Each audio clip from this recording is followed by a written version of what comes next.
Hi, I'm Bo Sebastian, your stress coach.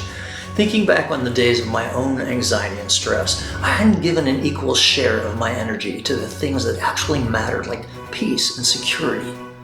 A good stockbroker manages money by taking your portfolio, investing portions of it in things that increase your net worth. When you make good investments, you see an increase in your net worth. Bad investments, however, cause a depletion in available funds. Think about your energy like investing money. Here's an easy way to begin.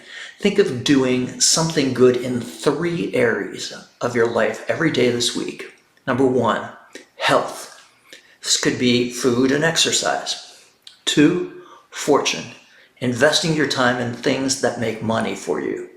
And 3, love. Find time to increase the amount of time you spend with the people you care about. Could be your friends, family, or simply finding ways to find that perfect mate. Just 3 things every day. I promise you that you'll see an amazing increase in the amount of each of these within the week.